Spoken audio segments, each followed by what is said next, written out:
Nandamuri Janakiram దుర్మరణంపై latest updates మా ప్రతినిధి దామోదర్ అక్కడ సిద్ధంగా ఉన్నారు. దామోదర్, జానకిరాం విజయవాడ ఎందుకు వస్తున్నారు, అసలు డీటెయిల్స్ ఏంటి, మృతిపై మీ దగ్గర ఉన్న వివరాలేంటి? కాకినాడకు బయలుదేరుతున్నారు. జానకిరాము గత 5 సంవత్సరాలుగా వ్యాపార కార్యకలాపాలు జానకిరాం నిర్వహిస్తున్నాడు. నందమూరి హరికృష్ణ లక్ష్మీ దంపతులు మొదటి కొడుకు జానకిరాం తర్వాత జానకిరాము. అయితే ఇప్పటి వరకు గత 5 సంవత్సరాల క్రితం వరకు కూడా అమెరికాలో ఉంటూ ఉన్నాడు. అక్కడే అమెరికాలో ఉంటూ అక్కడ చదువుకోవడం కానీ అదన్నీ కూడా అమెరికాలోనే జరిగింది. అక్కడ కొంత ఉద్యోగం కూడా చేస్తూ ఉండేవాడు.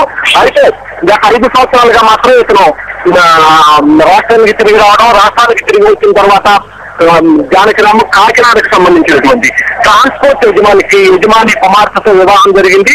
వివాహం జరిగిన తర్వాత మాత్రం గత ఈ 5 సంవత్సరాల కాలంలో మొత్తం కూడా కాకినాడలోనే ఉంటూ కాకినాడలో వ్యాపారం ఒక ఇండస్ట్రీ కూడా పెట్టడం జరిగింది. కాకినాడ నుంచే వ్యాపార కార్యకలాపాలు నిర్వహిస్తున్నారు. 2 రోజుల క్రితమే వివాహానికి సంబంధించినటువంటి ఒక వివాహానికి హైదరాబాద్ ఆదరయ్యి మరలా కాకినాడలో వ్యాపార కార్యకలాపాలు చూసుకునేందుకు బయలుదేరేటని చెప్పేసి ఆయనకు సంబంధించినటువంటి సన్నిహితులంతా చెప్తున్నారు. కాకినాడ వెళ్లే క్రమంలోనే ఈ రోడ్డు ప్రమాదం జరిగిన కొద్దిసేపటికే ఆసుపత్రిలో చనిపోవడం జరిగింది. దామోదర్, మీరు స్పాట్ కు చేరుకున్నారా? అక్కడ ఎటువంటి కథనాలు వినిపిస్తున్నాయి? అతి సమీపం స్పాట్ కి సంబంధించి ఏదైతే ప్రమాద సంఘటన జరిగిందో ప్రమాద సంఘటనకి అతి సమీపంలో ఉన్నాం. అయితే ఇప్పుడు ఇక్కడ ఉన్నటువంటి ఈ స్థానికులు కానీ వీళ్ళు కానీ చెప్తున్నటువంటి కథనాలు చూస్తే ప్రమాదం జరిగిన